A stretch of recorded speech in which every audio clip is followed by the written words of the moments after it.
Do you know about glutathione? You can't live without it. It's a naturally occurring ingredient in your body. But guess what? It starts to decrease around the age of 20. You need glutathione. There are over 165,000 studies on glutathione at PubMed. It detoxes your cells. And we know there are toxins everywhere. In fact, studies have shown glutathione may remove mercury from your brain, helping prevent Alzheimer's, dementia, and Parkinson's. Check it out at swishforlife.com. You just put a small 2 caps in your mouth, swish it for about 3 minutes. Then you can swallow it or spit it out. Studies show that this is in your bloodstream within 90 seconds. It's better than an IV. That'll cost you about $250, and it's broken down. But when you swish with it, it is in your body in 90 seconds in its totality. Glutathione, you need it to live. Swishforlife.com. Swishforlife.com.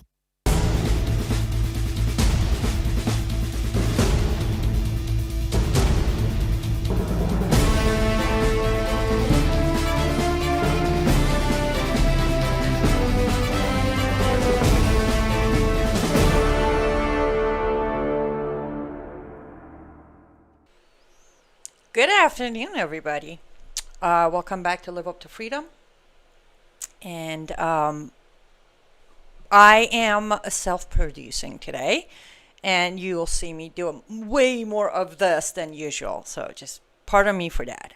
We are live on worldviewtube.com, WorldviewTube, Rumble and X, and WorldviewTube app. If you have not installed the app, I strongly suggest you do. It is for free. Just go to your app store and look for WorldviewTube. Install it, turn on the notification. You'll get notifications as we go live, especially when breaking news happens and the special coverages that you most likely won't find anywhere else. We are also live on X America News on X, and we are live on my platforms on Facebook, Rumble, YouTube, and Substack. And I think that is it. Today's program is a special one. I will be on air for 2 hours instead of 1 because a lot is going on, and I'm not going to rush myself through it. I have to take care of it, and graciously, Brown House also signed off on me being on air 2 hours instead of 1 today on YouTube. So buckle up. Put in your comments. As always, I will be looking that way at my monitor. I will grab all your questions, your comments, agreement and disagreements. However, I will say this, warning. If your faith in Donald Trump and his administration is higher than your faith in Christ, if your love of your political party is greater than your love for America, today's show is absolutely not a good fit for you. I'm fine with you watching, but I don't think your emotions can handle what's about to come. If you like to disagree with me on my comments, on my information, on my reporting today, you're more than welcome to do that on comment sections, and I will address them. But 1, keep it clean. 2, if you're in too thick of a denial bubble, I don't think I'm going to take much of my time on the show to address your cover-up. That being said, today is Monday, November 10, 2025. And this morning at 10:30 a.m. Eastern Time, on my Substack, a new article came out. Free to public, I strongly suggest you read it. I think it's by far one of my shortest Substacks. And I started it with mentioning this is a short one because at this point I don't have anything left to explain. I've done my job, and today it is up to you to either stand up and fight or sit while our country is being sold to the highest bidder. It is okay if you don't agree with what I say, but I really think I've done my job. Trump administration, United States of government, and United States in general made history today. What is that history? For first time ever, a Syrian president has received an official invitation from U.S. government to come to America, to go to Capitol Hill, to meet with our lawmakers, and then head over to White House to sit down for either a dinner or a quick tea or, I don't know, bourbon, whatever it is they do there. And that is the history that's being made today. Syria as an ancient civilization has existed for thousands of years. However, Syria as a country was established or made by many other who draw maps. Syria was made, for nicer phrasing, was established as a country in April 17, 1946. And today, in November 10, 2025, for first time ever, its president is, here, by invitation of the government. Now, in August, I remember, if you go back, you watch my show, you'll see. In August, I came on my show pretty upset. I also joined Brannon House Live and said, what is al-Shara, also known as Julani, depending on which time of his life you want to check out? What is he doing in New York? A lot of people came on comment section saying, chill, calm down. It's a UN event. We have no control over it. We had to give him a visa. Though incorrect, very incorrect. What are you going to say today? This is not a UN event. He didn't show up for some summit. He was directly invited. He received an invitation, a red carpet, to come to United States of America as a Syrian president, which, let me put an insert here. By the way, today's show, I will be covering a lot, meaning I'm going to go back, forth, parentheses, side note, main note. So that's why I'm doing it 2 hours instead of 1. Let me remind you, in December of 2024, when supposedly Assad regime was toppled. Now, why do I say supposedly? Because al-Shara, going with Julani back then, Julani and his terrorist Islamic Jihadist militia have been going at this situation of civil war. Why air quotes? Because this was not a civil war. This was never about civil war. This was always about Assad, the father or the son. This was about Assad regime versus Julani's jihadist militia. No civil war happening. Though you were fed the narrative of civil war of Syria, civil war of Syria, this was not a civil war. This was Julani who came with by order of Al-Qaeda to become the Syrian chapter of Al-Qaeda, became the opposition to Assad. Now, in no shape or form am I defending Assad, the father or the son, nor am I denying their dictatorship, their monstrous way of running the country. I am not doing that. I am trying to tell you how far the lies were out. Now, let's say the civil war ended up with Julani toppling Assad. I do remember the day that they conquered Damascus, and I remember seeing conservatives. I saw Christians, I saw pastors saying, praise the Lord, Damascus has been freed. And I'm like, no, Damascus has fallen. Words matter. Every time I sit down to write, every time I sit down to prepare for my show, every time I go on somebody else's show, I do my very best with my very limited English vocabulary to choose my words carefully, because there is a huge difference between Damascus has been freed or Damascus has fallen. Huge difference.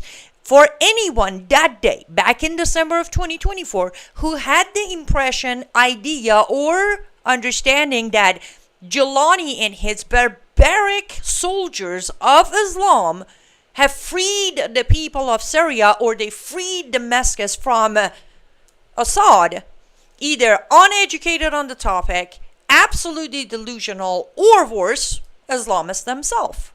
No one in their right mind with understanding would ever think this is freeing or liberating. No. It went from one bad guy to the next terrible guy. Now, I understand in America we have been infected with the disease of always settling and picking between the lesser evil. With that mindset, I guess for some people, Julani was lesser of an evil than Assad. Why? Because Assad was on the news. Because everybody constantly heard about Assad and what he's doing. But Julani wasn't. However, here what Julani was.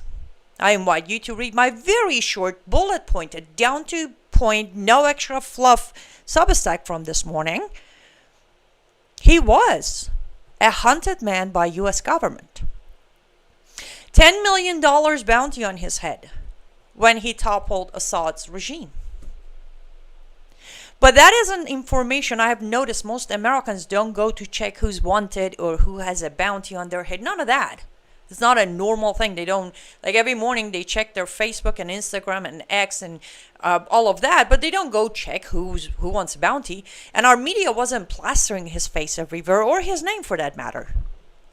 So, in spare moment of, yay, Assad toppled, this Julani guy, whomever he is, took power. However, from there on, he is constantly referred to as the transitional government, transitional military, transitional president. But then somehow within last week, literally within last week, he's officially the president. Now, what happened to he's going to be transitioning until people of Syria make their decision? What happened to that? Oh, wait, we say that a story every time. And by we, I specifically mean America. Remember how we were going to keep the peace in Iraq until Iraqis decide what they want to do? Remember that happened in Afghanistan as well, right? Right.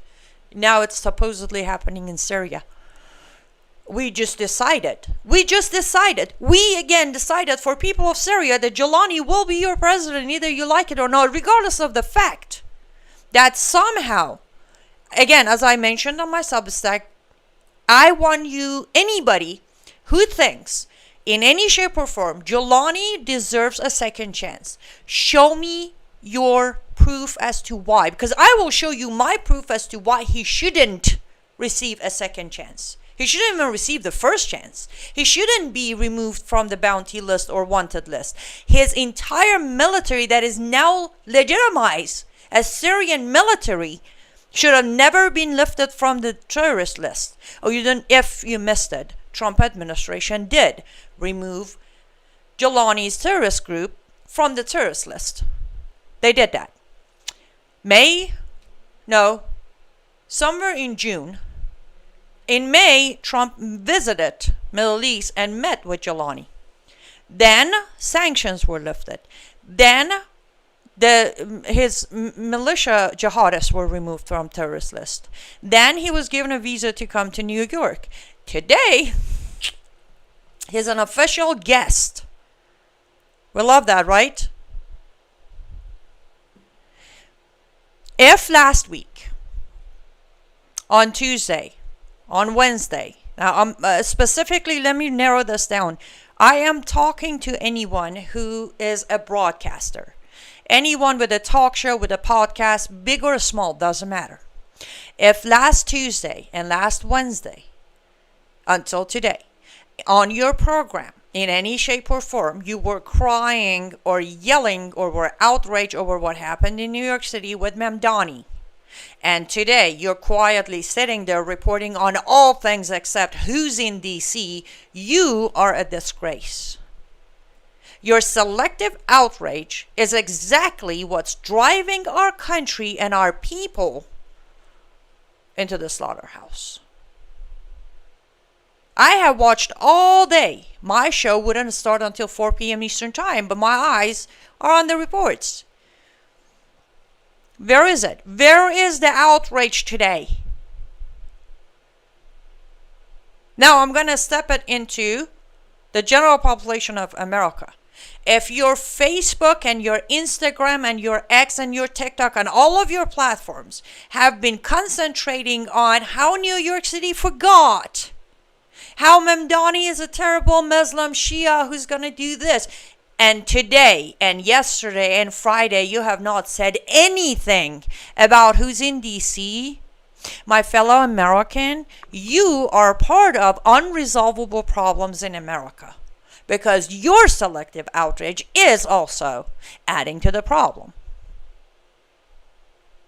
I have taken so many deep breaths before coming on air to try to be rational and be logical and not scream too much, at least for sake of my microphone. That's where my outrage is. Now we're going to dissect it. We're going to open it up. And as I said, I'm going to look at your comments. Please do tell me, because I'm going to read a couple of comments from my pages to address some of the issues. But if you agree with the other side that there is nothing wrong with what's happening in DC today, do tell me why. But I am up for my first ad break. So let's go take one ad break. When we come back, I'm going to check out all the comments and then we're going to continue from there. Hello, I'm Brandon House. I want to thank you for all your support at wvwfoundation.com that helps make possible pushing out 24/7 content for free. Without your support, we'd have to put it all behind a paywall. But thanks to you and your support through our foundation, we're able to push it out for free as a broadcast service and broadcast ministry of WVW Foundation. Please consider going there and setting up an automatic monthly contribution, or go there and make an occasional contribution. If you prefer to support us through the mail, you'll find our mailing address there at wvwfoundation.com. You can also call and make your contribution over the phone by calling 901-825-0652. That's 901-825-0652. Again, all these details are available at wvwfoundation.com. Thank you for your support as we try to help people around the world understand the times through the lens of a Christian worldview. Welcome back to Live Up to Freedom. Thank you so much for staying with me until now. If you are still here, at least that means you are, well, either with me or curious enough to hear my thoughts. Let me see. Zelda says many people who cannot face the truth actually prefer to be deceived. Thank you for boldly speaking out. You're welcome. And yes, but here's the thing, Zelda. I am normally okay with people who cannot face the truth to prefer to be deceived. But today, Monday, those who are allowing the comfort of denial, the comfort of lying to themselves or being deceived by others, they are going to jeopardize my life and my future. And for that, I have to stand up. I have to call everybody out today.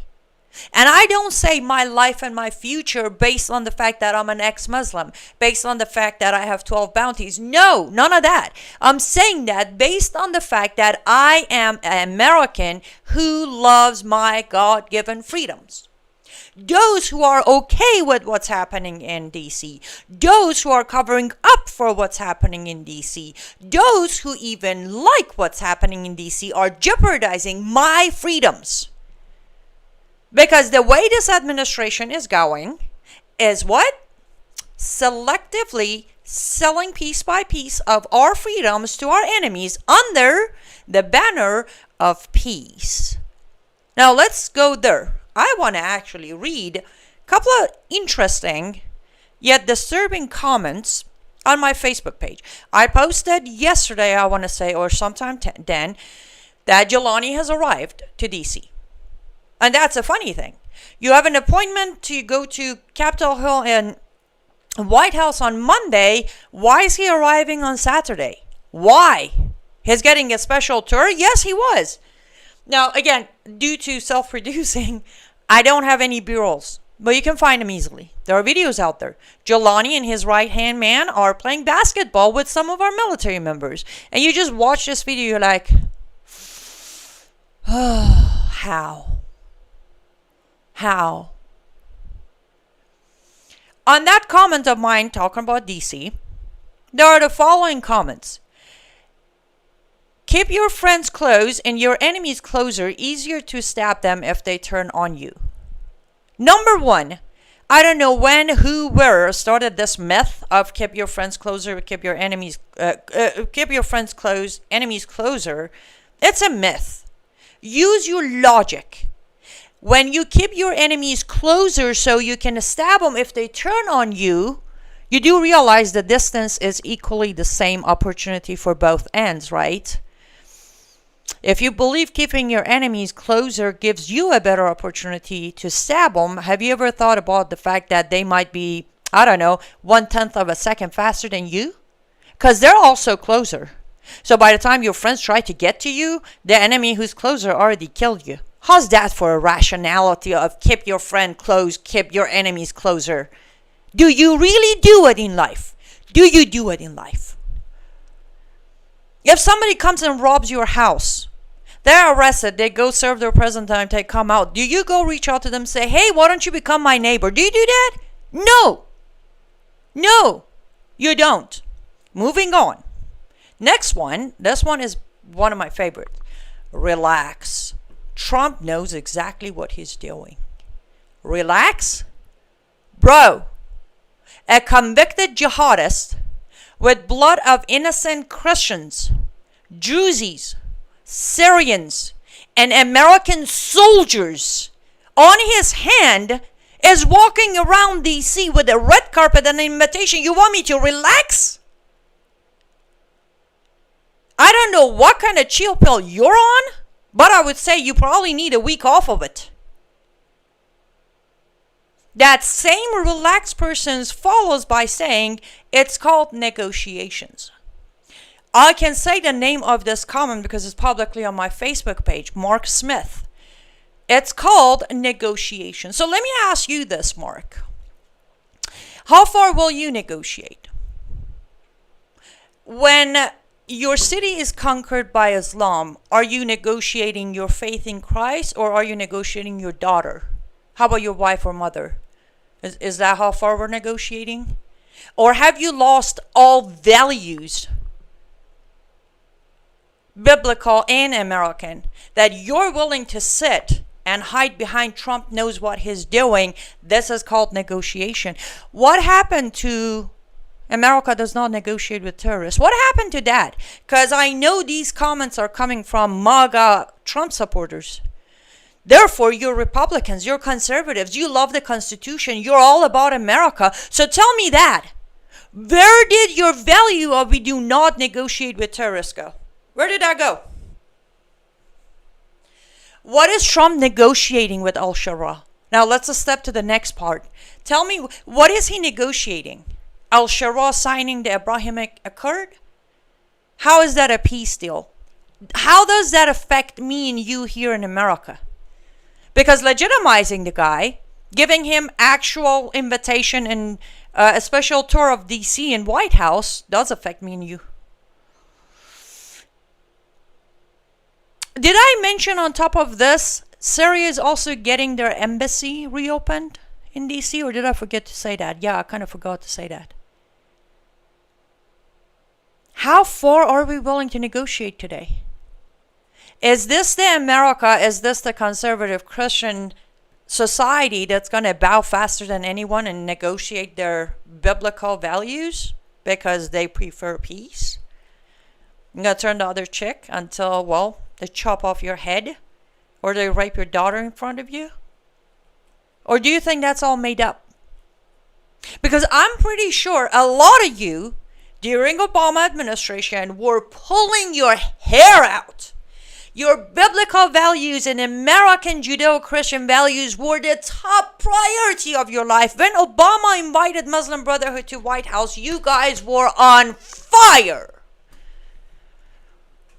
But today you trust Trump that he knows what he's doing. Why? What makes you think Trump knows what he's doing? Tell me, show me the credential that Trump holds when it comes to Islam, Jihad, and Sharia. Because I show you mine, and I can guarantee you, the guy has no idea what he's doing. He thinks he's dealing with a bunch of same people as himself, arrogant and greedy. He has no idea the devotion and commitment people like al-Julani have towards their 72 versions in Allah's heaven. But you show me the credential Trump holds that gives you such a comfort that he knows what he's doing, and this is all part of a bigger plan. I agree, this is all part of a bigger plan. But it's not the plan that you think it is. Trump's plan is not, clearly America first faded away, because he has spent most of his 10 months of stepping into 11 months in Middle East. Physically, mentally, or via phone, he has made more improvement to Middle East and Middle Eastern's life than he has here to America, right? How's that 50 years house mortgages working out for you? Delightful? Sorry, I gotta check on the comments. Dawn says, I'm sick to my stomach and disgusted by what is happening in DC today. I feel that President Trump has totally sold America out. I agree with you 100%. Thank you for speaking the truth. You're welcome. It is absolute, as you all know, it is my mission. No other choice when it comes to this one. And I'm glad you came to that realization, Dawn. Yes. Yes. When you step on, again, mentioned on my morning Substack, short one, open to public, so read it. When it comes to the stepping on Constitution, law, values, then you sold your country. You sold your country. And again, what made Julani eligible? Okay, he wants to be the Syrian president. Good for him. Good for him. What made him such an ally of us?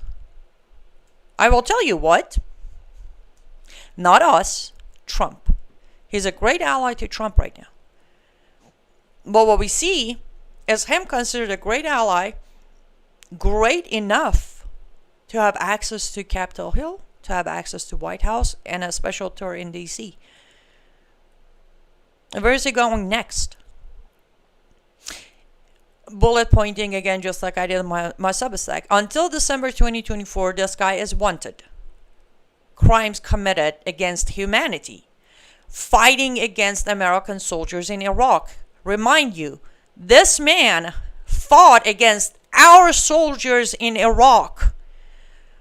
Our men and women who made the ultimate sacrifice and gave their life in Iraq are definitely rolling in their graves today. Because their blood is on Julani's hand, either directly or indirectly. I broke it down on my Substack. He wasn't just a soldier fighting in Iraq, no. He was behind a lot of operation. He gave a lot of orders on a lot of bombs to go off. Built a lot of those bombs. Now, let's start with our faith, my fellow Christians. Even in Christianity, when you commit a sin, small or big, before you ask for forgiveness, you repent, and then you ask for forgiveness. Unless I missed it, I have not heard Shara even saying anything about the crimes he has committed and still commits. Because, mind you, the killing of Druzes and Christians have not stopped in Syria. I put a post on my page this morning. More than 100 people have gone missing or been kidnapped since the January of 2025. The power come to power of Julani. So how did you all come to forgive him? How did you all come to forgive the man who killed your sisters and brothers in Christ? How did you come to forgive the man who ordered the killing of our soldiers in Iraq without him even repenting or asking for forgiveness? Guess what? If you have come to forgive him, you're a better person than I am. But I don't think that's what it is. I don't think that's what it is. He wasn't made to even say anything. It is so ridiculously absurd that they stand next to him. By they, I mean Trump, Marco Rubio, Pete Hegseth. Your soldiers were killed by Julani. I had hopes for you. Side note. They stand next to this guy. They shake his hand. They take pictures with him. Trump constantly calls him a good-looking guy. Nobody even says, hey, you want to address what you did? You want to pretend like it's a former jihadi, right? Because a lot of conservative places refer to him as a former Al-Qaeda and former what? I have never seen him denounce them, walk away from them, not help them, say anything bad about him. How did you make him a former Al-Qaeda guy? Former ISIS soldier? When did he become former? When? Now, with all that being said, how does one go from wanted with $10 million bounty on him to the guy invited to DC and welcomed with open arms without any of that? How? Just because Trump felt like this is a better chess move? People, stop looking at yourself as pawns. Every time somebody comments on my page of, oh, well, this is 3D chess, 10D chess, 2750D chess, you're admitting that you see yourself as nothing but a bunch of pawns. My life is not a chess game. If you consider yours a chess game, good for you. Mine isn't. I don't care how good of it, and I bet you I will beat him in 5 moves in chess, for the record. But if you want to let somebody play with your life and you consider yourself nothing but a bunch of chess pieces, I'm not. Just because Trump decided that Julani is a better move for him than somebody else, you want to trust him? When next attack comes, you don't get to complain. You don't get to say anything. You get to sit home, stay quiet, and watch the blood of innocents on the ground again while you blame yourself for being so ridiculously involved in a cult that you can't even see it when it's staring you in the eye. We got to go to our next ad break. I will check on your comments when we come back. Well, hello everybody. It's Annie Cyrus. Welcome to my art studio where all the magic happens. This is the station for painting, and that is the station for all the resin art I do. If you want to check out my art, all you gotta do is go to lutfstudio.com.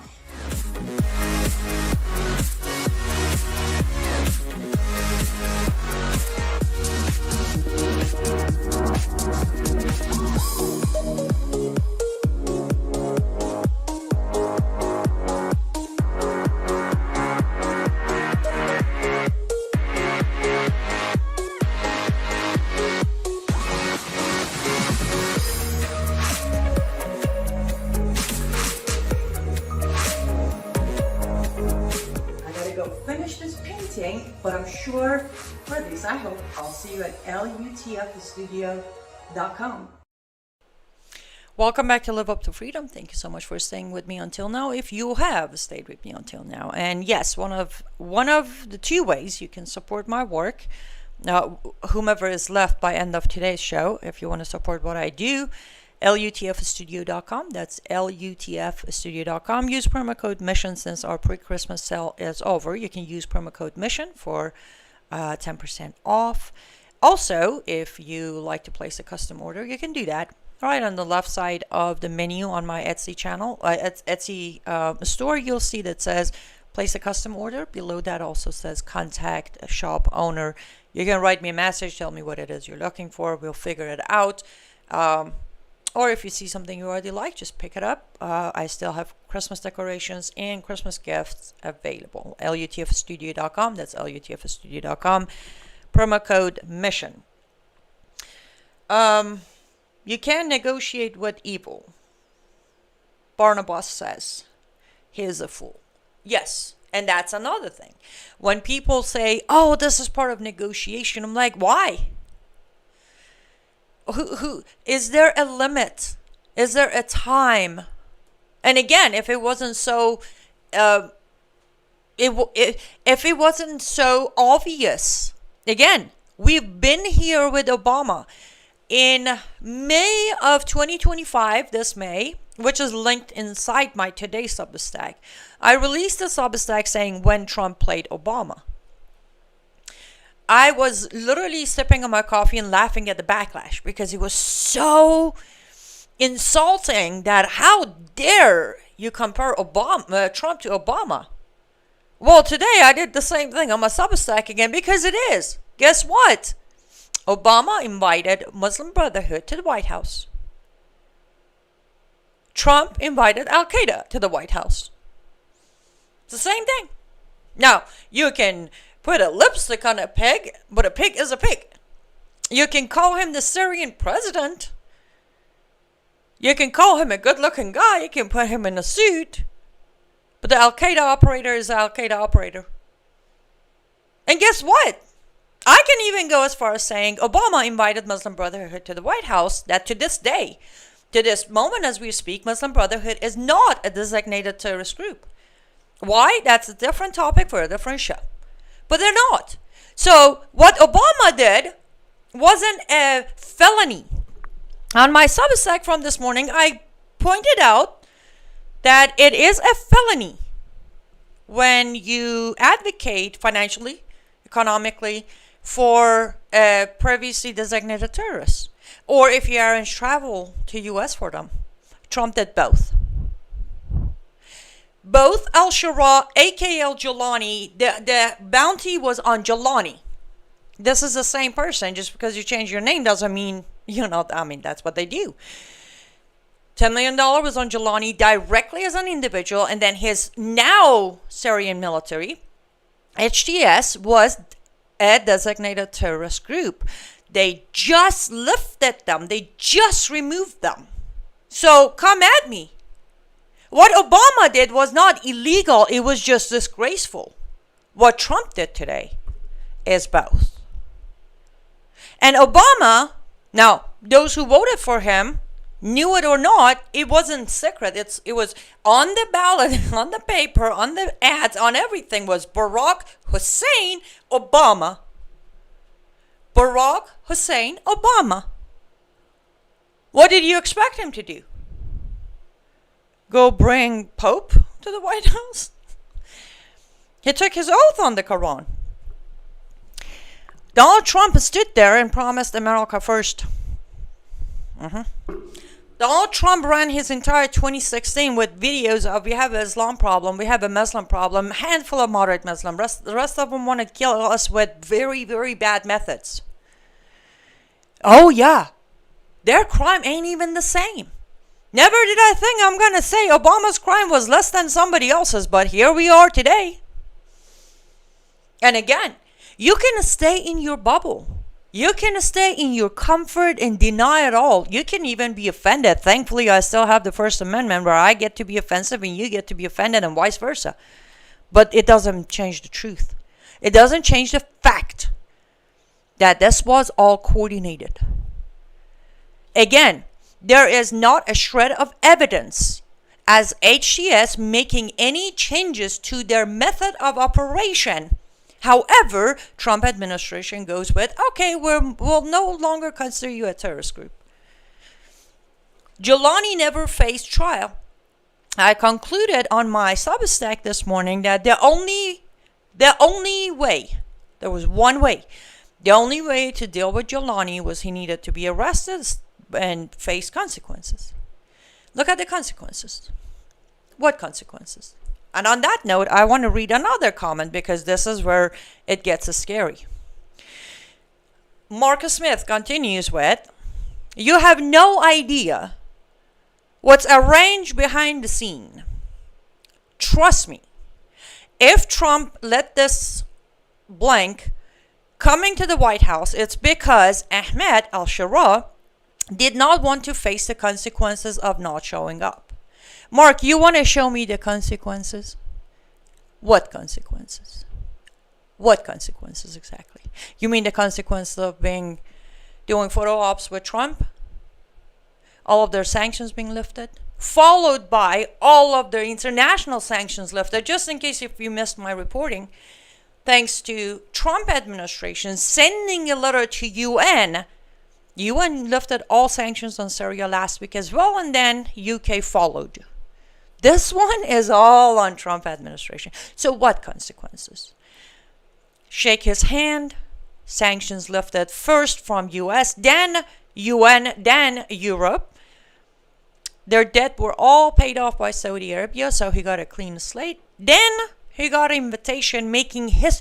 Do you realize the legitimization we just gave him by making history as the first ever Syrian president to come to D.C., to White House and Capitol Hill? What are you talking about? Mark, first of all, I don't trust you. You know why? Because you don't have logic. You're a cult member. I don't trust cult members. Been there, done that? No, thank you. So don't ask me to trust you. When you put your faith in Trump, who has absolutely inflicted no pain on Islamists whatsoever, and if you want to bring up the B-2s that he dropped on Iran's nuclear facilities, we all know now they are admitting that it didn't even make a dent. So, and after 12 days of Israel pretty much shredding the regime, we just show up and we're the hero. Come on. Other than that, what consequences? He has given Hamas everything Hamas has asked for. I don't care how much you want to sit there and sugarcoat it. He got them a ceasefire. He got them all of their hostages, alive or not, and the prisoners and the jihadists, everybody released, while Israelis are still hunting after the last 4. Trump did that too. Right? He's still sending funding to Taliban. He made al-Shara a legitimate Syrian president. He saved Khamenei's life. So you want to tell me exactly what was Ahmed scared of that he showed up? Get a grip, people. Get a grip. Thankfully, you're becoming minority. More and more Americans are waking up to exactly what is happening under the Trump administration when it comes to Islamization. Thankfully.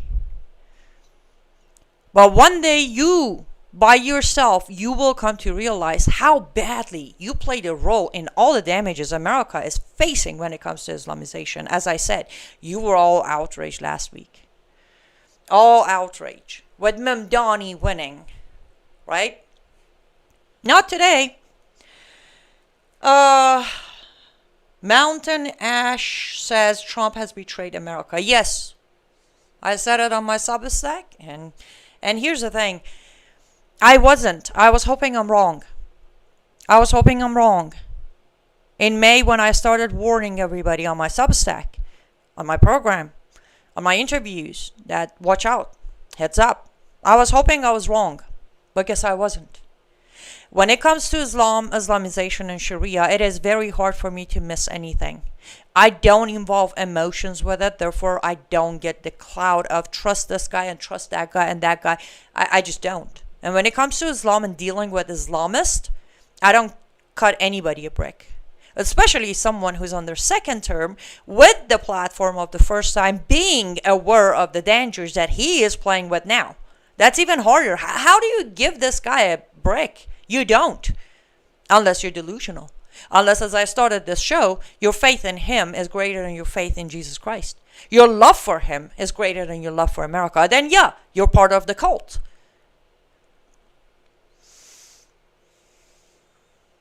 Yes, Lisa, he has been a huge disappointment. Annie, so many people are ignorant to the evil of Islam. I have known for many years and have never been able to convince people because they fell for the lie that they are peaceful people. I will agree with you. I do. But here's the thing. When it comes to Julani, aka al-Shara, if you don't mind, I'm just going to call him al-Shara for the fact that it is his birth, and al-Shara, the roots of it is Sharia. So it just fits him better. With al-Shara, we don't even have that excuse. Because people who fall for the radical versus moderate consider him a radical anyways. He's a jihadist. Even those who are, we have Muslims like Mamdani who will say there are those radicals, right? Julani goes under that category. So again, comes to today, nobody has the excuse to not be outraged. He checked every box that everyone in America agrees that it's a danger.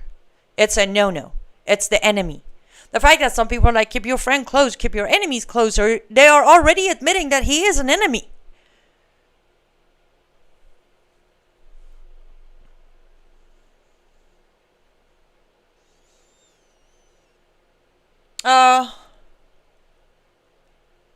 Okay. Patrick Wood, Technocracy News, wrote the book, The Final Betrayal. He reveals the people behind Trump. That is actually on my list. I need to read that book. I love Patrick Wood. The answer is trust in Jesus our Savior. This world is not our home. Amen. Yes. Yes.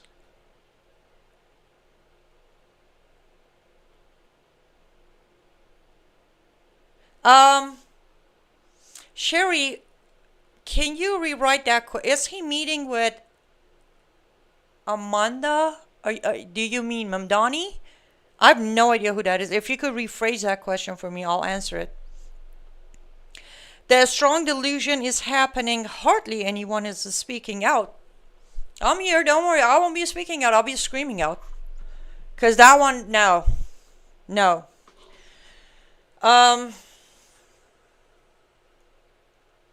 Donald J. Trump and the Dems are on the same team. Let's not be fooled.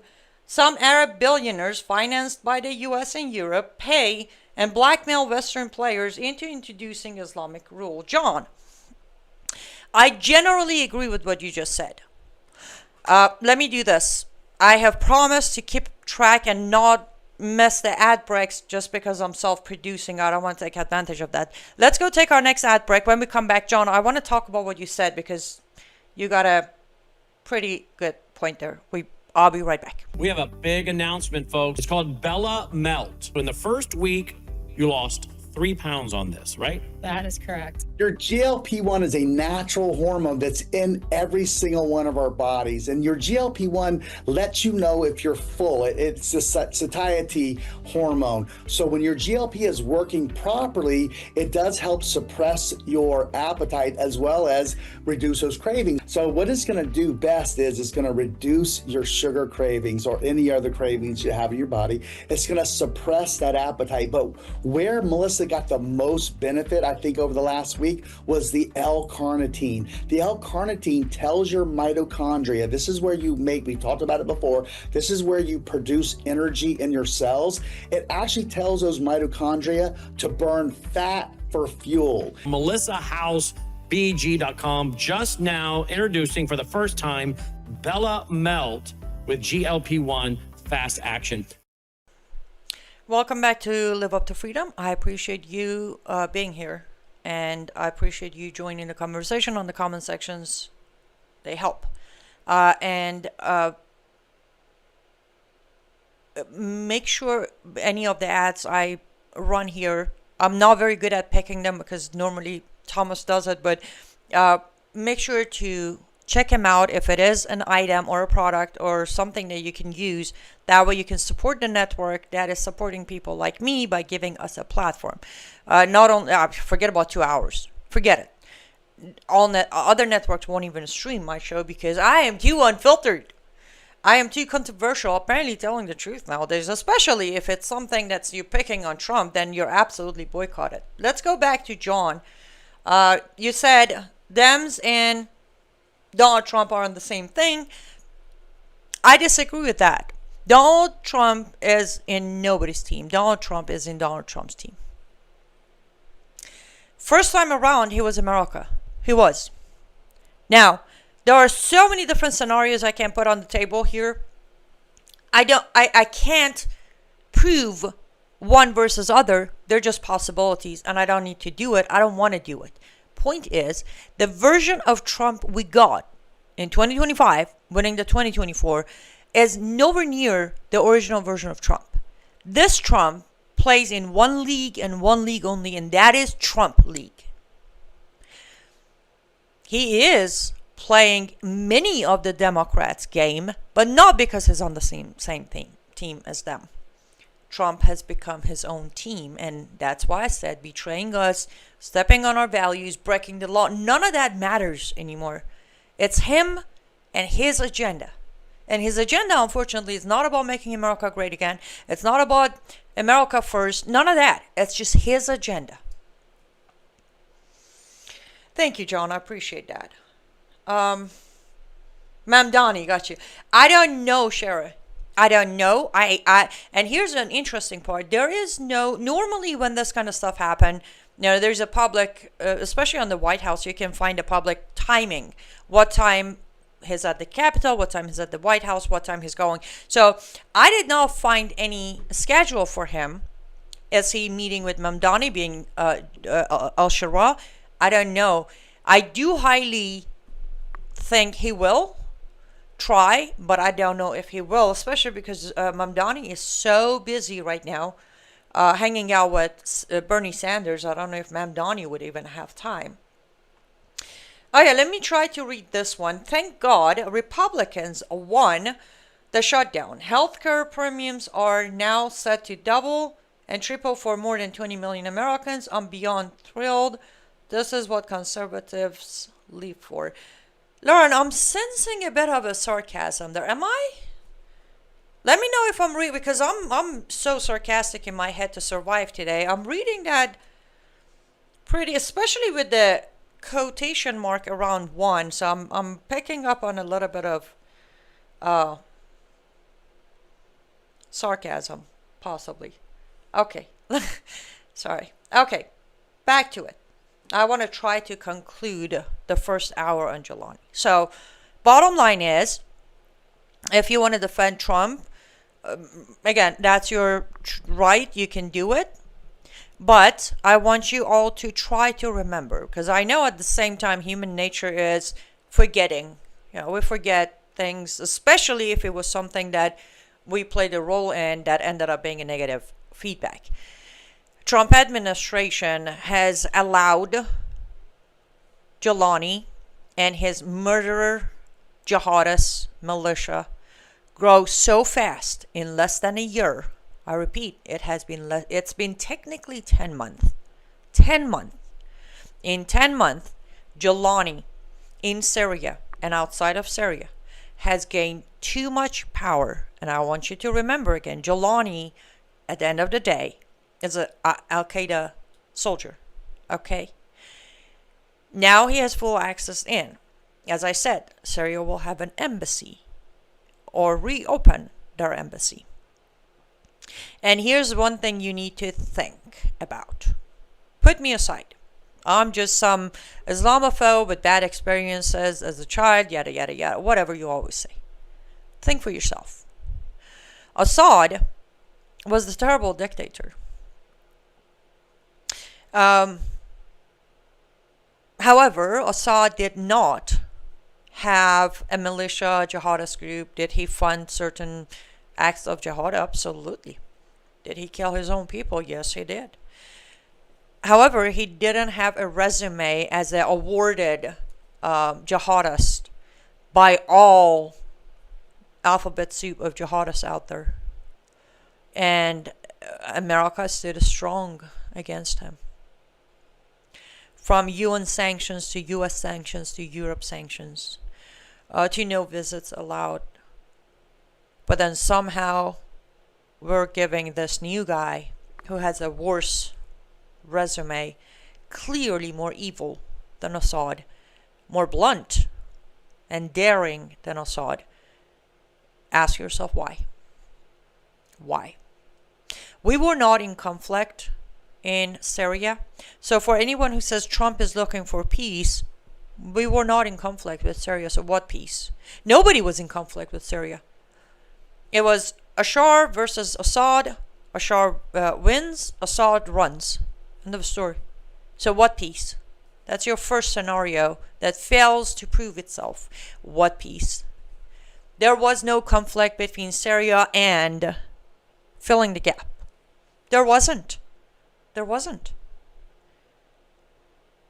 There was an internal fight over one dictator, one secular dictator versus an Islamist jihadist, which seems like we want to deny any involvement. So supposedly al-Julani, because that time his name was Julani, so I'm referring to his time, al-Julani and his team won the battle.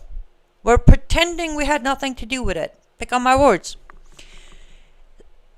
After 12 years, just suddenly, within 5 hours, Julani found the key to the problem and solved it. Okay, I was born yesterday, plus 41 years. We had nothing to do with it. Julani just did it. So what peace are we looking for? What was the peace Trump was seeking? Peace between Syria and who? So that's your first failed cover-up for Trump's action. Second, Trump is trying to scare al-Sharia of consequences, so he stays in his own lane. Okay? Second failed cover-up. I don't try to scare anybody ever. I don't have kids to discipline. I got some good, well-behaved cats, except the one who jumps on the table. But one thing I do know for a fact is if you want to have the upper hand and teach the new guy a lesson, you don't run, get on a plane, go meet him, shake his hand, and lift the sanctions. You got that wrong. If this is showing power to the new guy to stay in his own lane, you got the formula wrong. I'm guessing you also approved of how Biden pulled from Afghanistan. Reverse. So that's not the case either. So I'll ask you again. Think. Why? Who would benefit? And who would receive the harm? Short term or long term? I will most likely do a follow-up tomorrow on my show after I get the videos and if there's a press release, if there's a press conference, if there's anything about it, I'll come back tomorrow to talk about that. But we need to switch gears. Oh, you thought this was the worst part of my show? No. We got to switch gears. There's a lot of talk suddenly again in last week or two about Iran. I don't know if you've been catching him. I don't know if you've been hearing him. But, Iran's coming back up on the conversation. Trump solely by himself, I shouldn't say by himself, Trump and his talking heads like Rubio and Hexet still tell you that we demolished Iran's nuclear facility and nuclear weapons and uranium and everything. All of it. And they're so busy being scared of us, they will never think about anything ever again. That's literally a tad bit sarcastically over-exaggerated what you hear from Trump administration. But then on the other hand, you hear the Iranian-linked hacker groups, Iranian-linked kidnapping group, Iranian-linked assassination groups. You hear those from federal courts, from FBI, from Homeland Security. Iran's coming back. It's boiling up again. And I want to draw your attention to that. I genuinely don't think anyone, at least in America, has talked about Iran, the mullahs, their nuclear weapons, their nuclear programs, their actions and reactions, them funding proxies more than I have. However, I want you to pay attention to something else. Every time Iran is suddenly boiling up in America, it's when American government and intelligence are waiting for something to happen. And they're building Iran up to be the fall guy. Right now, I will talk about this in a minute. Iran has zero, and I repeat, zero interest in doing anything in or to Americans and America. Their sole focus right now is to retaliate and make up and take revenge on Israel for the 12 Days War. That's all there is to it. Now, funny enough, another thing I want to say, the level of denial, right? I put a post up saying New York Times is now saying because there's a dead ending and deadlock on Iran nuclear negotiations and talks, the chances of Iran and Israel going at it is likely. Somebody comments, another person who's in full denial on my Facebook comments like, New York Times gets it a lot of time. That is not the point. That's not the point. But we'll let him have the point.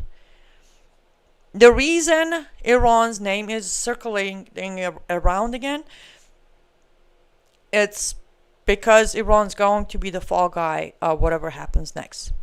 Does that upset me? No, I don't care. Not that anybody's going to face any consequences anyways. America does not retaliate anymore. And if we do, we go after the wrong guys, right? September 11 happens, we go to Iraq. And then we go to Afghanistan. And then we reward Saudi Arabia. But I want you to know, on this day, if you have a pen and a paper, if you can add it to your phone, or I can just remind you later because I do that regularly, whatever happens next, it's coming from all the enabling by Trump administration and Trump himself directly outside of being a president of Qatar, Syria, and Turkey. Remember those names, Qatar, Syria, and Turkey. If you missed it, 3 days ago, 2 people were arrested in New Jersey, right? 2 of them. One of them, American-born son of an Iranian-American poem. So he was born in America to an Iranian father who is an American citizen. You know, he sits there, romantically writes poems. He's a poet. And then the second guy, who was picked up at the airport about to fly out of U.S. to go to Turkey on his way from Turkey to Syria.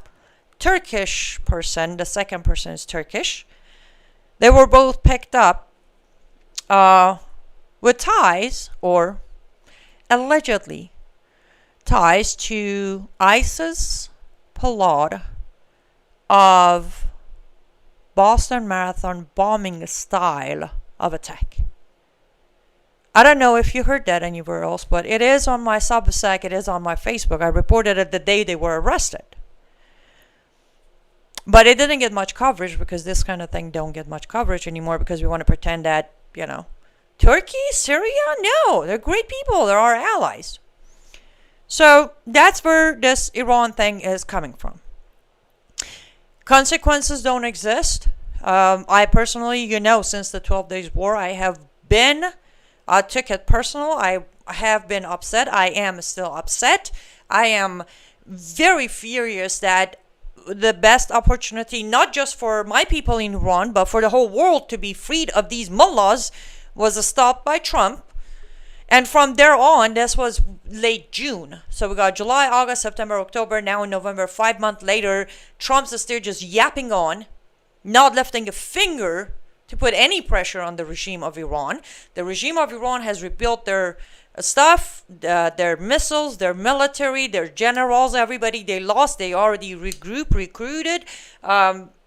Yesterday it was reported that just in calendar year of 2025, Islamic Republic of Iran has funded Hezbollah in Lebanon of $1 billion. $1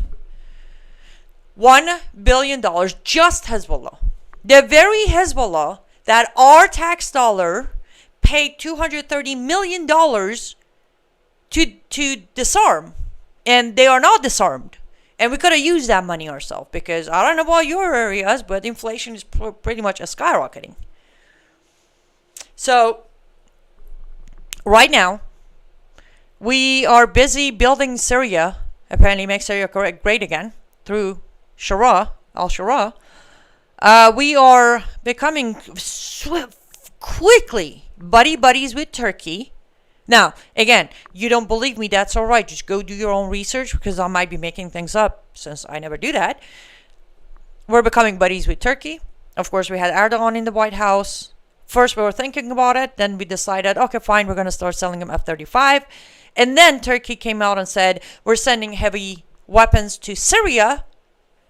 No matter how much you try to twist this, the circle comes right back. You got the Syria, Turkey, Qatar, Syria, Turkey, Qatar, Syria, Turkey, Qatar. Now, yes, Saudi Arabia paid all of Syrian debts for a reason. Because they were very afraid that Iran's going to get a foothold in Syria. And Saudi Arabia has been fighting so hard not to lose Syria to Iran again. Because they did. During Assad the Son, they lost Syria to Iran. So Saudi Arabia is keeping Syria under control. Now, however, is Saudi Arabia our ally? You cannot be that naive. You just cannot be. It's impossible. I'll take you back to September 11th. And before that. And after that. Anyhow, Turkey, back to it. We're friends again. We're selling them weapons. They're sending. They're not selling. They're sending weapons to Syria, and then we turn around and have Syrian president in America. And as you know, even though we've been reporting heavily on Qatar, Qatar is untouchable. People, Qatar is untouchable. The tiny itsy bitsy under the pen on the map, Qatar, is untouchable.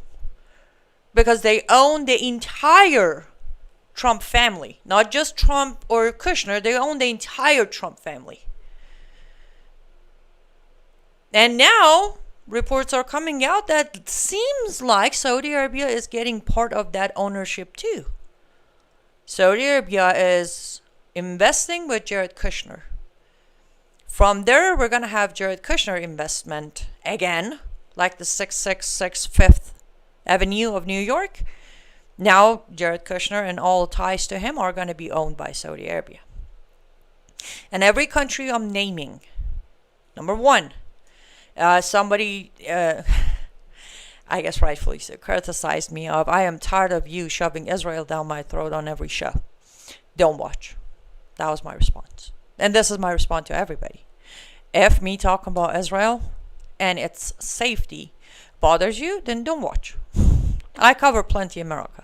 I am more America first than MAGA. That's that. But Turkey, Syria, Qatar, Saudi Arabia, all four countries, one way or another, one day or another, a year ago or two, they have verbalized, they have mentioned loudly and clearly that they want to wipe Israel off the map. They want to wipe Israel off the map. Now, of course, we have those four, and then we can add the usual players. You got Iran, Houthis, Hezbollah, Hamas. And our administration, to be specific, Trump administration, I will turn and look at your comments in a minute. Let me finish this thought. Trump administration, by far, has enabled and empowered 6 of the strongest top enemies of Israel in a matter of 10 months. You want me to believe Trump administration is Israel's strongest ally? How am I supposed to believe that? Through words or through actions?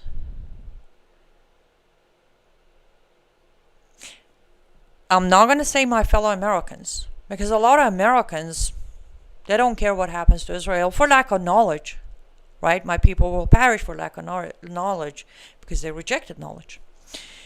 I'm not going to say my fellow Americans. I will say my fellow Christians. When are you going to realize that we are being judged by God? When you support, when you look the other way, when you calmly don't bother knowing, looking at facts, connecting the dots, and still saying nothing, and supporting an administration that is literally turning against Israel, enabling Israel's enemies, top 6 enemies, from funding them, to supporting them, to legitimizing them, to saving their supreme leader's life. How do you do it? How do you not realize that as Christians, we shall protect the Holy Land? We shall. We have to. And I'm not talking to those who think Israel is not the real Israel, Jews aren't the real Jews, Candace Owens types. I'm talking to those of you who I know the truth. How do you go on and look the other way? How do you not say anything? How do you continue and expect your life here in America to get better? And let me be very clear. I am not talking about us going fighting for Israel. No. No. I'm talking about when Trump administration does these ridiculous show-off, band-aid ceasefires minutes before Israel is about to win the war. How do you cheer that? How do you call that peace? How do you not see that this isn't about peace? This is about power. I will promote this ahead of time. Tomorrow, 10:30 a.m. Eastern Time, my Substack will come out, and that one is for paid subscribers. And I will take a moment to encourage you to become a paid subscriber on my Substack. I promise you it is worth your money, and it really supports me. We still need 26 subscribers by end of this month for me to keep going, if you can. But tomorrow is for paid subscribers, for the fact that I think it's one of the uniquest point of views you'll see. And I'm addressing World War III, just a teaser. And I do ask this very question. How can you look at the truth, look at the facts, look at the headlines, look at the speeches, hear the speeches, and still not realize that you are supporting an administration that on the book, on the paper, in your imagination, in your belief and false hope is supposed to be this great administration because it was once? How can you not see how power has taken over its leader to turn against Israel? I'll repeat, the Hamas war that has started on October 7th. To jump in and try to do this everlasting peace. I was shocked by the number of Americans. I was shocked by the number of Christians cheering it. And I will go back to my biggest problem, the 12 Days War. And I know for a fact it's going to resume. Remember, in the morning, early morning, as I'm drinking my coffee, gathering my thoughts, and trying to figure out what to report on today, my TV is on Islamic Republic of Iran's broadcasting news channel. I am listening to their own words. Now, I've noticed a lot of Americans, no disrespect, but you guys are all just like a bunch of machos, right? Nobody can touch you because you're so tough. America is so tough, though many countries are making fun of America because, well, we got the blabbermouth in the office talking a lot, doing nada. I have put out information, and the response is laughter by many of, oh, you crack me up, and the regime of Iran is nothing, and okay, fine. You take it that way. But the Israeli intelligence are reporting what I'm reporting days after, but they're still reporting. So what are you telling me? The IDF is putting out fake information and lying about what they just discovered about Iran's newest, missiles, that if Iran decide to come back to that war, they can send up to 2,000 missiles at a time, and Iron Dome is supposed to deal with it. That's their information, not mine. Come out of your denial, come out of your shell. And then I posted something else. I should have brought it up so I don't have to keep you waiting while I scroll to find it. But I actually put, not on Substack, because my Substackers, you guys are awesome. On my Facebook, I actually said, read this before, like a line before the post. I said, read this with your logic, not your ego. Head of Iran's Islamic Coalition Party said, America keeps threatening, but what can it actually do? Question mark. It is in total chaos. He claimed the U.S. hasn't achieved anything against Iran in nearly 47 years. Of course, a lot of comments and reactions are, ha ha ha ha, funny, they forgot the B2s. But in reality, Let me reread this. America keeps threatening, but what can it actually do? It is in total chaos. Is that a true assessment? We are in complete chaos. People, look what happened in New York. Look at LA. Look at Oregon. Look at Chicago. Look, we are in complete chaos. We are completely divided. And the second line is as accurate as possible. I published a Substack on this last Monday on the 46th year anniversary of the hostage crisis in Iran, when they stormed the U.S. Embassy in Tehran 46 years ago. It says, he claims the U.S. hasn't achieved anything against Iran in nearly 47 years. That is accurate. To the point. That was what my Substack last week was about. From Carter to Trump 2.0, nothing. It is repeat of the same thing. Either apologizing, trying to be friends, lifting sanctions, giving them billions, saving their supreme leader's life. That is what America does. So I want to tell my fellow Americans, everybody who thinks we're so tough and everybody's so scared of us, look around you. Look around you. Trump 2.0 is not the original Trump we had. He's not. These peace deals supposedly you think are being signed, they're not peace deals. They benefit them one way or another. And most of them have failed. Some of them were fake. We have not completed this step 1, or they called it phase 1 of 20 phases of Hamas-Israel deal yet. Phase 1 of 20 phases is still up in the air after a month. What are you celebrating? Though in last 4 weeks, Israel could have finished Hamas. We all knew Hamas is down, literally down to numbers. And Hezbollah couldn't send rescue because Hezbollah was trying to fight its own corner.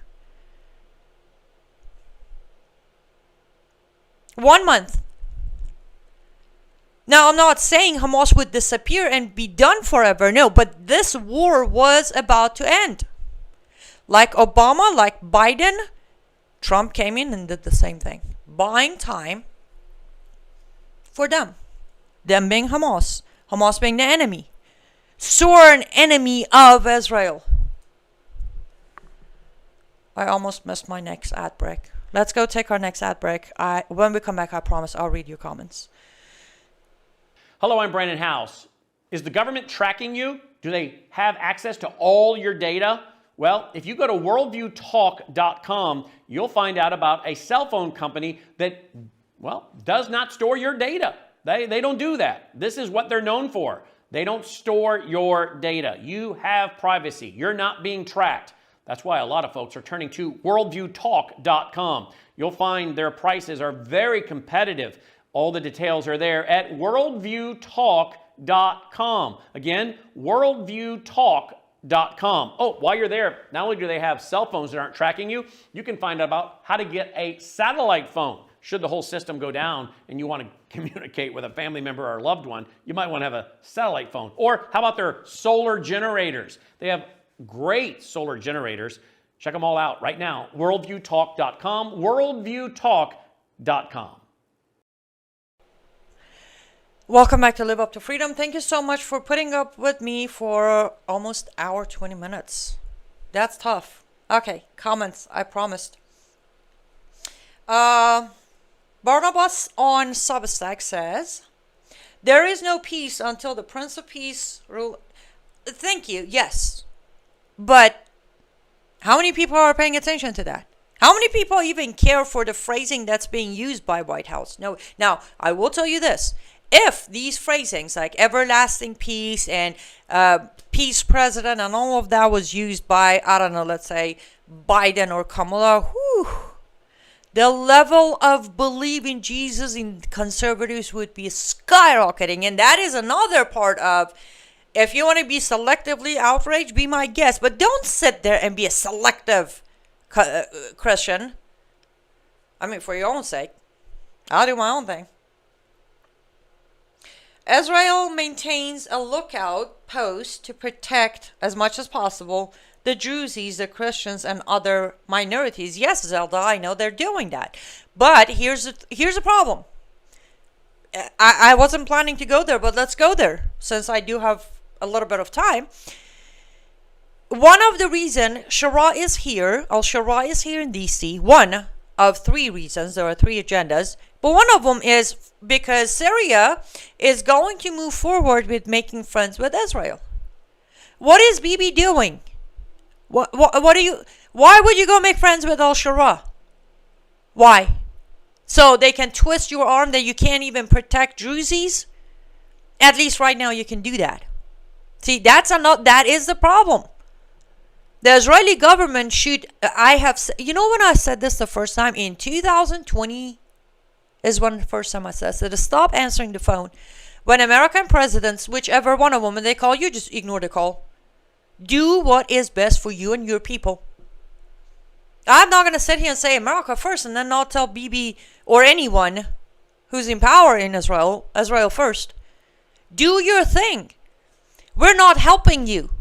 So what do you care? What are you worried about? Trump is not going to sell you any more weapons? That's okay. That's okay. It's better to not buy weapons from America than watch the American president literally enable and empower and fund all of your enemies. It's not like Israel is dealing with one. And that's where it gets amazing.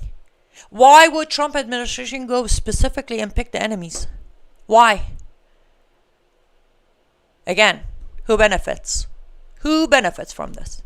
But yes, ma'am, I know they are trying to, especially Druzes. They're helping a lot of Druzes. But that's not going to change. Even if they make friends, you really think al-Shara is going to stop his jihadists killing Christians and Druzes in Syria? Yeah, right.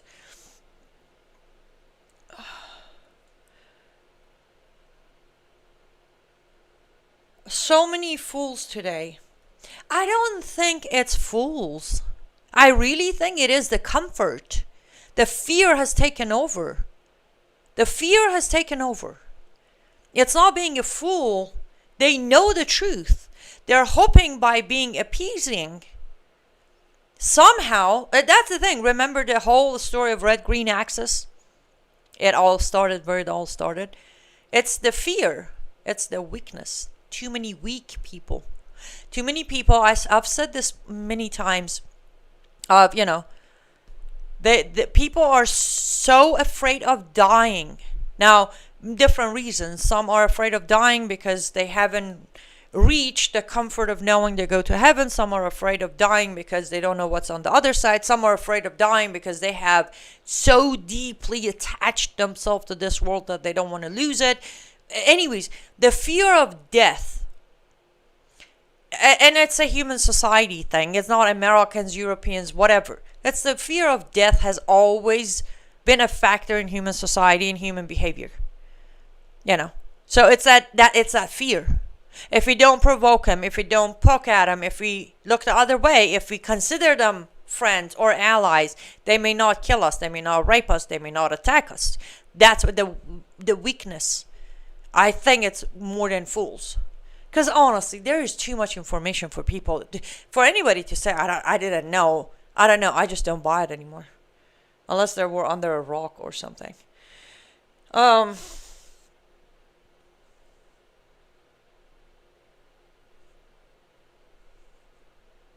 Good to know, Zelda. Zelda says, many of us in Israel see through the charade. Thank you for speaking out. Pretending to help Israel while setting up a defeat is nothing new. Exactly. And that's the thing. I know it is not popular nobody likes to hear most of my thoughts, which is okay. I'll say them anyways. But a lot of people, I was one of the people. When I started spotting the pattern early on in April, That's when, if you go back, you notice that early April is when my Substack I went at it. I opened the Substack account a while ago, but the seriousness of saying, come at me and, hate me, that's okay, but I got to do what I got to do, is early or mid-April. When I started seeing the pattern, I was a little rattled myself. I didn't think, not about a Republican necessarily, but I didn't think, because as you know, I walked away from Republican Party 9 years ago and became independent. So, but to think that these would happen on the Trump administration by Trump's direct orders, right? And again, for anybody who's like, I don't think Trump understands the dangers of Islam and jihad. No, that excuse burned the moment in 2016 Trump was walking around on cameras talking about dangers of Islam. He lied one time. Which one was it? Did he lie back then saying he's aware of Islam? Did he lie back then saying we have an Islam problem? Or is he lying today? I don't know. You pick. But a liar is a liar. It doesn't matter which term he lied. So, yeah, I was pretty rattled myself, but the good thing is I don't want to stay rattled too long. I take a minute, take a deep breath. Okay, we got it. This is the guy who's gonna pretty much advance the Islamization even faster and further than Obama did, which is where I feel betrayed. I do. I feel betrayed by Trump and his administration because I thought Obama was it. I genuinely thought Hussein Obama did the biggest push and help to Islam and Islamization. I really thought this is it. Look, Obama stabilized the Islamic regime of Iran worse than anyone until Trump saved Khamenei's life. Beat him there too. Like literally if I would keep a scorecard between Obama versus Trump, and again, Hussein Obama, you can expect the guy to do it, right? If you recall early on, if you followed me long enough, I pretty much became blacklisted by Paramount Pictures Studio when I ran my mouth on Obama on second term when he won. My 2015 video was about Obama saying what Obama said about Islam. So it was an expected scenario. And I thought that's it. I figured unless we elect another Muslim president, there will be no more big push and help. Then came May of this year, came June, July, August, September, October, November, on, and I'm like, oh wait, actually looks like there could be a Republican America First Christian president who'll do much more for Islam than Obama ever could in matter of 10 months. I am afraid, pardon me, I'm afraid how much more he's going to give them by next year. Because we need to think about that too. I know a lot of Middle Eastern Christians in America, we talk, who are very scared. Are they going to deport us? I don't know why I'm coughing now. I did not hold back anything. So they're afraid more Muslims are going to come to this country. Their life is are they going to be deported? Are they going to be handed over? Are they going to be found and assassinated? There is literally, that's a smaller portion that you don't hear about. We have this community of, us talking to each other. And they're like, what's going to happen by next year? What else is he going to do? Giving Syria their embassy back, giving Qatar a military base in America. What else? And biggest concern right now, and I know a lot of people are going to say, no, not going to happen. But the biggest concern right now is he's almost done settling with Turkey, giving them everything they need. Egypt is set to go. Syria is pretty much after today. They're set to go. Is he going to actually try to make a deal with Iran? Is he? Because so far he's still pushing for it. He's still, though he sits there and says, what we did with our B2s crippled them so much they're begging for a deal. The reality is Trump administration is begging Iran for a deal. They are. Because Trump knows for fact, which another part of, well, if you know for a fact, why didn't you let Bibi finish him? But that's another story for another time probably. But Trump knows for a fact that as long as Iran's regime is there, his delusional, everlasting peace isn't going to happen. So is he desperate enough for that peace prize? Because remember, we're in November, so December, he has got less than 3 months for his name to be submitted for 2026. And may Lord have mercy on all of us and our souls if Trump makes a deal with Iran. Any kind of deal that's close to Syria or Turkey or Egypt. Because again, if you want to know exactly what Iran has done to us, not just our country, us as Americans, read my Substack from last Monday. 46, I believe it's from 1979 to Trump 2.0. To Trump 47. I broke it down. And that is where I'm a little concerned. Now, if it happens, then it happens, and I'll do what I always do. And I receive all the hate and the name calling and all of that, no problem. But pay attention and stay tuned, because he's wrapping up with all these enemies, right? Under whatever disguise. But he has not faced the biggest challenge yet. And though he's going to keep lying about it, we all know who stands where. He's going to try to push for a deal with Iran. And I want to know, how are you going to cover that up? I mean, I guess the same way you're doing for Julani today. I really thought today social media and news outlets are going to be blowing up over this. Maybe it's right. Maybe those who say America has become very comfortably numb to anything that is against them, maybe that's true. Maybe America has lost its spirit. Maybe America is kind of fine with whatever happens. What comes next will come next. As long as they get to have their Sunday football and, I don't know, what else? 4th of July, I guess. Come on. I don't know. I guess we're good with whatever happened. If we're good with what happened today, we're good with whatever happens with Iran, right?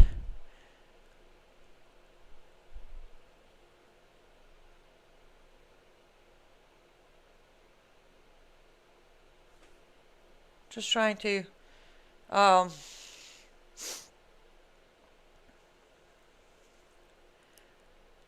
gosh, really I don't even know how to say your handle.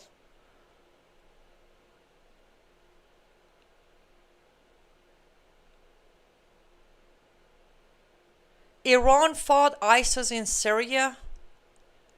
Where are you getting your information? I know you said you're Palestinian, Syrian, Christian, but where are you getting your information that Iran fought ISIS in Syria? Because I'd like to know. Oh, Iran is not the problem. Israel aids ISIS. This has been proven time and time again. Okay.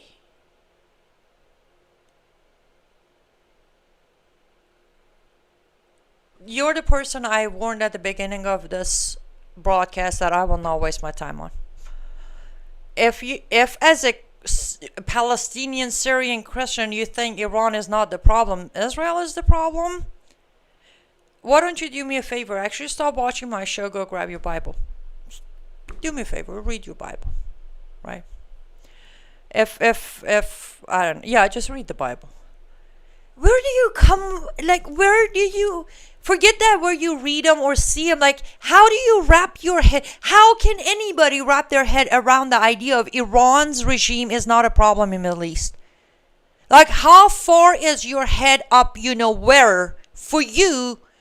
I mean, if it was that far up, you would at least smell it. Seriously? Like, I get a lot of excuses I hear. Like, I can put up with, there are there are radicals who use Quran to rape women. I can argue that. But the moment you say Iran is not the problem, there is no argument left, because you're an idiot. Especially because you are in Middle East. You're Palestinian, Syrian, Christian, and you're telling me Iran is not a problem. You're an idiot.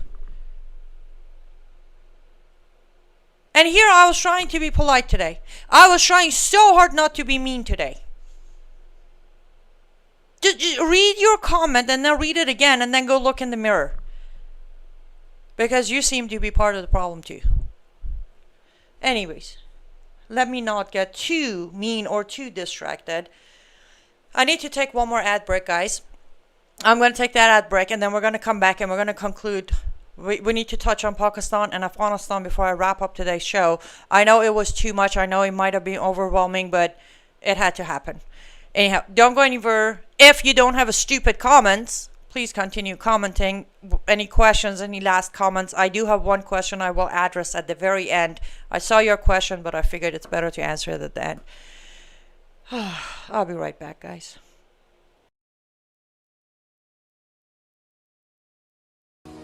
Well, hello everybody. It's Annie Cyrus. Welcome to my art studio where all the magic happens. This is the station for painting, and that is the station for all the resin art I do. If you want to check out my art, all you gotta do is go to lutfstudio.com.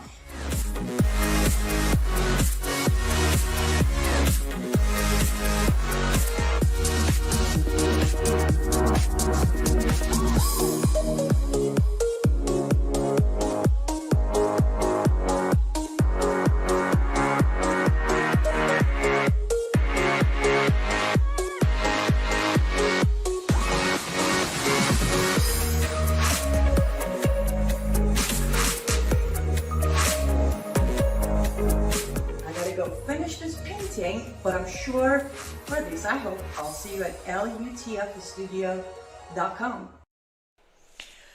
Welcome back to Live Up to Freedom, our very last segment today. I still need a minute.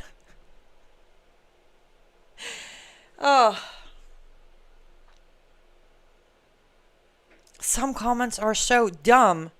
And then it gets dumber when this person calls me a far right wing.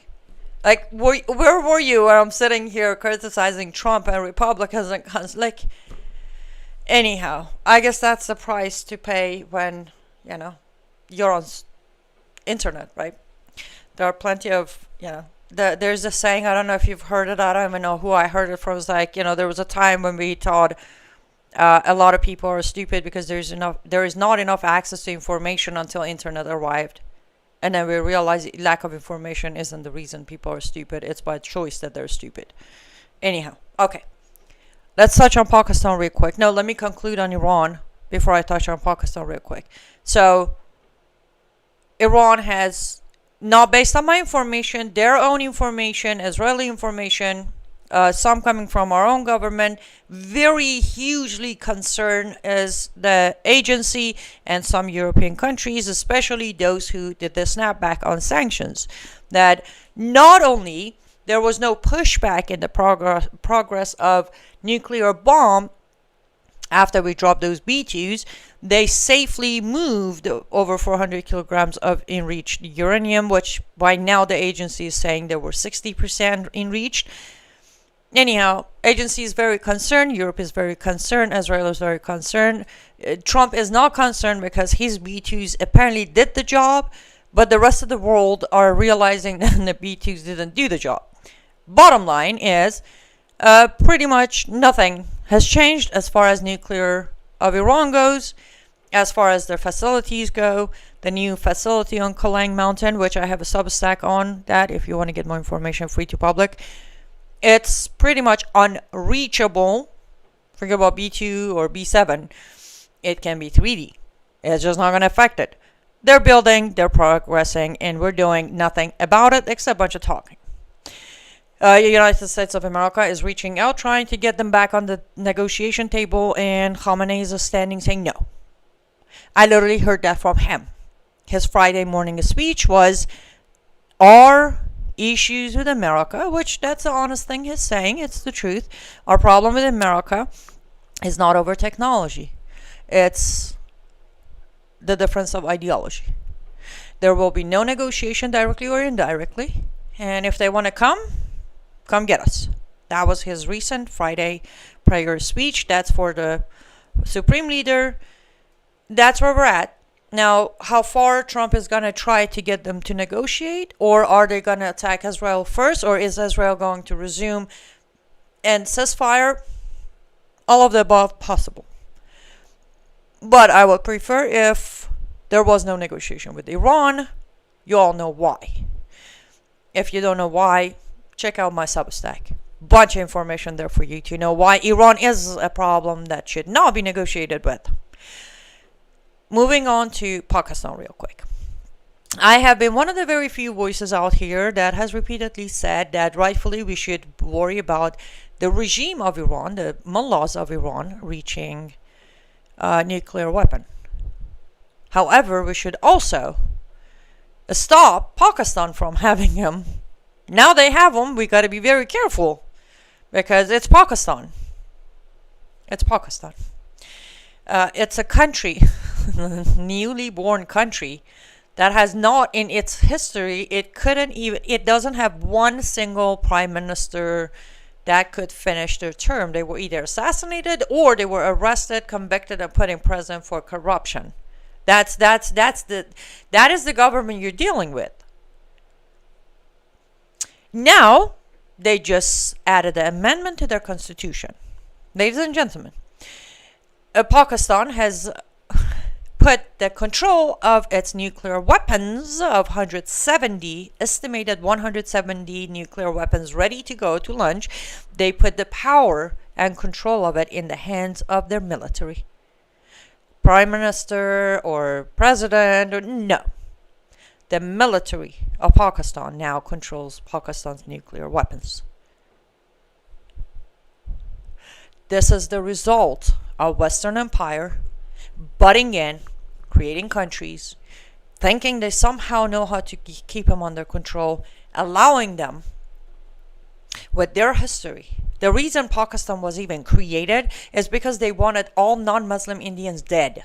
That was the reason Pakistan was even created, because Indian Muslims started killing non-Muslim Indians. What did Europe think of? Wait, we give you your own country. How do you, why would you do that? Seriously. Let the Indian government deal with it. It is none of your business. You have a split Middle East and the entire Asia basically into your own desired mapping. But when you give a country to a mindset, cultural mindset of a bunch of people who will stop at nothing to kill non-Muslims, you think you can control them? And then on top of that, you let them go build 170 nuclear weapons, bombs? Now today, we got an issue because Pakistani military can decide to just use nuclear bomb. And give me a reason why they wouldn't. Right now, again, the I don't know if you saw that or not. Nobody reports on this kind of stuff apparently, but I did it on my page. Afghanistan and Pakistan, a few weeks ago, their border lit up, started. Then they had a temporary ceasefire to negotiate terms. Friday, negotiation failed. They came to a dead end, went back to fighting. And this amendment was added the day they decided to go back fighting. You have Taliban on one end of the border, funded by America. And then you have at the other end, you have the Pakistanis with a military with full access to nuclear weapon now. What could possibly go wrong? Nothing. Because they're good people, because they are God-fearing, because they are very peaceful. Both end practice the most peaceful religion known to mankind. I tried to do that with a straight face.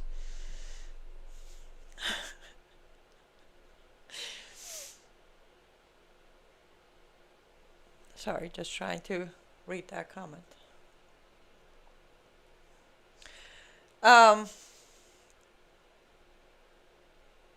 Oh, thank you. How do I say your... Okay, V8M on YouTube. Thanks for reminding me. You are correct. Thank you. You know, one of the proud... I have stopped 8 wars. You do read...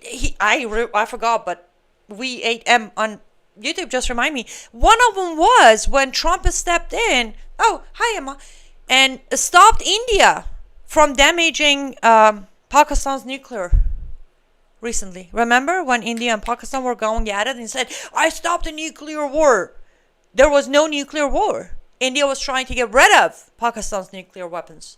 And Trump stopped it. Thank you.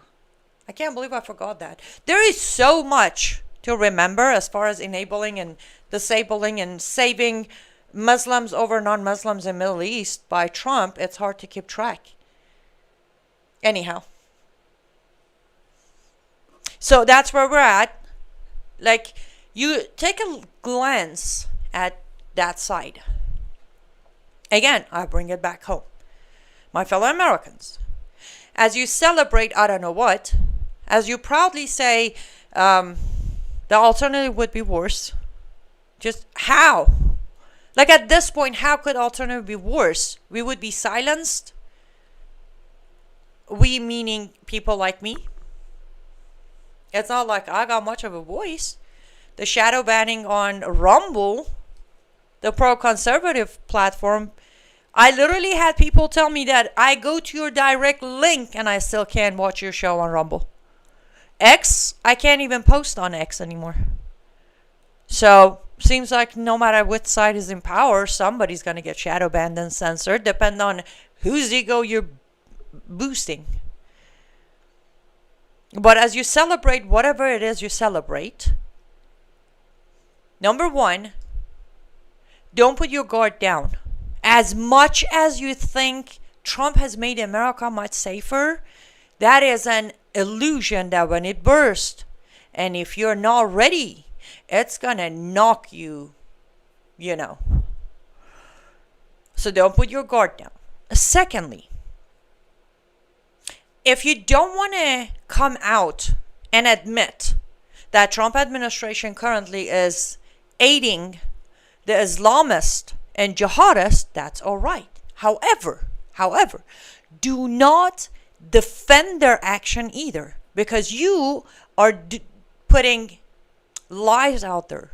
You are flat out lying to your own people, to your fellow Americans. You're lying when you tell them, oh, trust me, he knows what he's doing.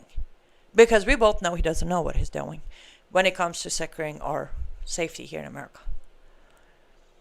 Stop believing in this non-existence plan that is going to work for us Americans.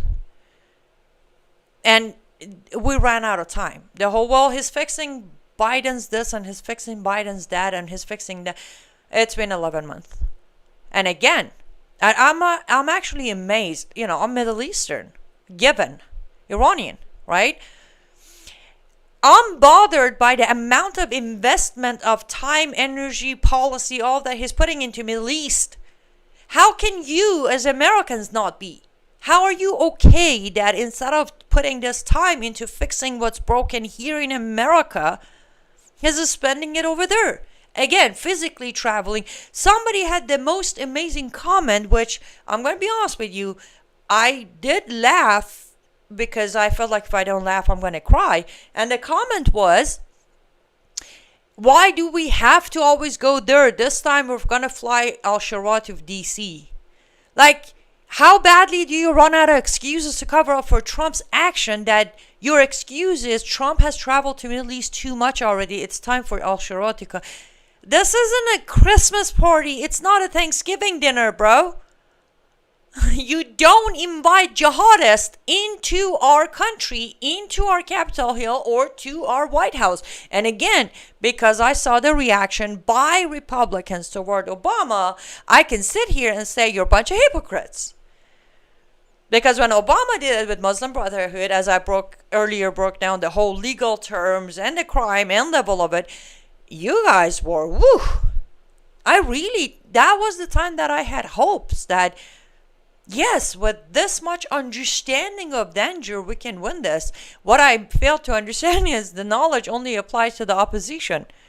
If my guy does it, absolutely part of plan. If the other guy does it, then it's not acceptable. That's one thing I failed to understand back then, but today I do. Today I understand America is going to be split between the socialist, communist, and Islamist because the selective outrage is the motto.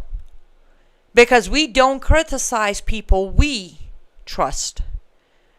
Because America hasn't learned after all these years, after all the betrayals, after all the stunts, that there is no such a thing as perfect candidate to run the country.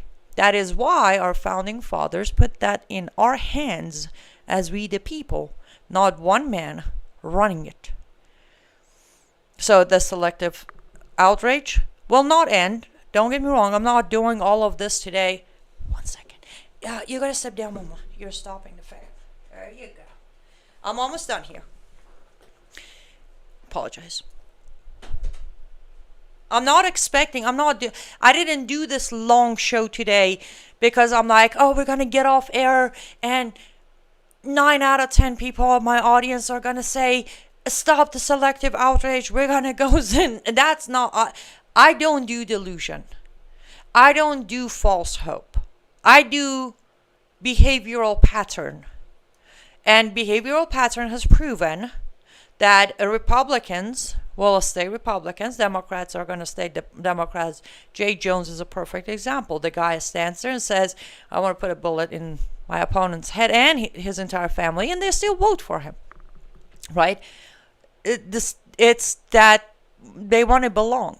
There are some of us in middle of the road, they either call ourselves constitutionalists, independent, whatever you want to call us. I call us Americans. We put American values, American safety, American Constitution first. My loyalty isn't with one person or two or an administration or a character of alphabet. My loyalty is with America and its Constitution. Why? Because it saved me. It wasn't a certain administration that saved me. It was the foundation of America that saved me. And it can still save many other. But it needs to save itself first. And with its citizens not loving her enough to stand up for her, they stand up for their guy, for their party, their side of aisle. They don't stand up for her. Because every party, every side of aisle has created this illusion that she's important because of them. And we the people have believed that the importance of America is because of our party. We somehow, somewhere down the road, we forgot that with or without any of these parties, America's foundation exists. And it is the most unique one there is out there. That's why it's heavily under attack from inside and outside and from within. And again, I'm not expecting any of that to change because you guys are always worried about the alternative. You have forgotten that the future of this country is made today by learning from yesterday, right? That's how it should be. I made a correction on one of my events from a speaker before me who said, politicians affect policies, policies affect people. And I said, you got that wrong. In America, uniquely, people affect policies, policies affect politicians, but darn it, my fellow Americans have forgotten that. They have forgotten that. You actually think politicians should make the difference. You think politicians should affect how we live life. It's reverse. Read the Constitution. Read the Declaration of Independence. Again, I'm pretty sure you won't. We're all, me and my audience, we're at the age that if we were going to do that, we would have done it by now. But I wanted to make sure, first of all, to put everything out as far as El Shara goes. So a year from today, I can say Though there was a time in my life I didn't like saying I told you so or I warned you, but it's becoming kind of my favorite line. I told you and I warned you. So that's number one. Secondly, I wanted to share with you and warn you again that the fall of America is on your hands, not Trump's, not Biden, not Hexet, not Rubio, not Bush, not Obama, your hands. If you don't come to realize, one, what America is, you have all forgotten what America is. You have. You have allowed this circle of PR to delude the idea of America for you. And sometimes us, the immigrants, need to shake you back into reality of what America is. The uniqueness blends away because you didn't come from outside to see the uniqueness, right? It's always been, this is your norm. Those of us coming from outside need to remind you the uniqueness of this country. You will not find it anywhere else, and nobody else is going to create one like it. Now, again, it's up to you. I started this show by saying if your faith in Trump is higher than your faith in Christ and your love for Trump is greater than your love for America, don't watch the show. Because mine isn't. I have proven, though many of you are recently saying I should be deported and sent back to where I come from, I have proven through action, daily action of 10 years, I've proven my love for America. So I get to lecture you on it. I do. And I have not put my faith in anyone except Christ for the last 8 years since I came to know him.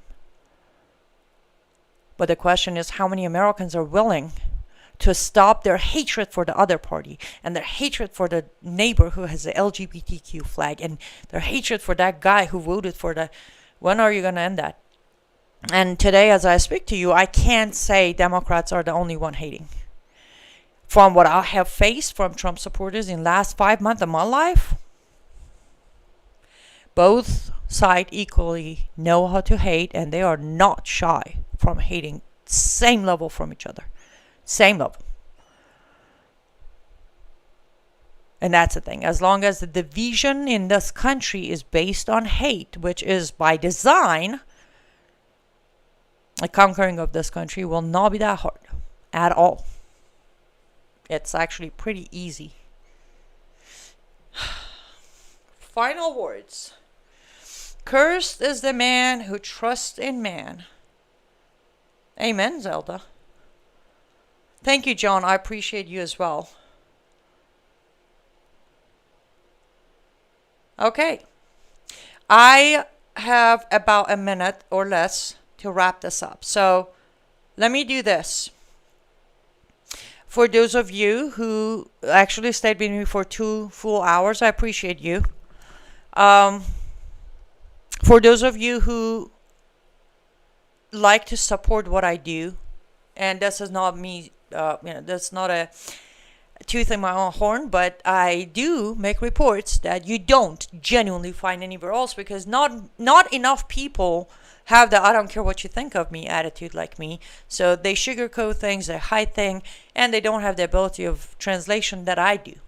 So if you like to support what I do, today's the 10th. We have 20 days to gain 26 more paid subscribers on my Substack. I'm very active there. It will be worth your money. liveuptofreedom.substack.com. liveuptofreedom.substack.com is where you can become a paid subscriber. Also, my artist studio, lutfstudio.com. For those of you who have been making purchases, I'm grateful. For those of you who take the extra time to write reviews, they are extremely helpful. It boosts my store on Etsy search itself. lutfstudio.com. lutfstudio.com. Use promo code MISSION. Our next sale will start, I think, November 25th until December 2nd for Black Friday and Cyber Monday on 25% off across the store. But if you want to wait until then, I can guarantee on-time shipping or receiving, more like it. However, these are the two best ways you can support me. I appreciate you guys. Thank you so much. I will be back to my normal regular hour tomorrow. Just 1 hour show. 4 p.m. Eastern Time, 3 p.m. Central Time. Until then, keep an eye on what is happening at the White House. And tomorrow morning, check out my Substack. I'm going to have a lot of short, quick notes of report. And I am excited to see you tomorrow, hopefully with less yelling and screaming. Thank you so much, guys. I'll see you tomorrow. Bye. I'll tell you one little quick story. We had a Worldview Weekend client who lived in California, lost their house. Very wealthy guy. He didn't use Bitcoin. He came over here, drove to Arizona with $286,000 worth of his gold because he had no money and no house available. His bank was shut down because he couldn't have access to his bank account. Was this during the fire? Was this during the fires? During the fire. Didn't have his driver's license. He lost it. The state wouldn't give him a new license because he had no active mailing address. Real mess. So he came to Arizona to buy a house. He's moving everything over. He said, the only thing I got in my possession that I can get liquid with right now is my gold. I gave him a check for $286,000, and guess what? I didn't need his social, his driver's license. Sort of smiled, and I said, you know, I know you and Brandon talked about how this worked, but boy, this is great. I feel good. I got my money. Nobody bothered me, and I'm protected, and it's private. So you people out there who are sitting on your hands when Wes and I are sending you these requests and Brandon and you are talking to you, you better get active because you're going to pay me $4,000 an ounce at the end of the year. Trust me. You better get your. I highly suggest you get your free packet.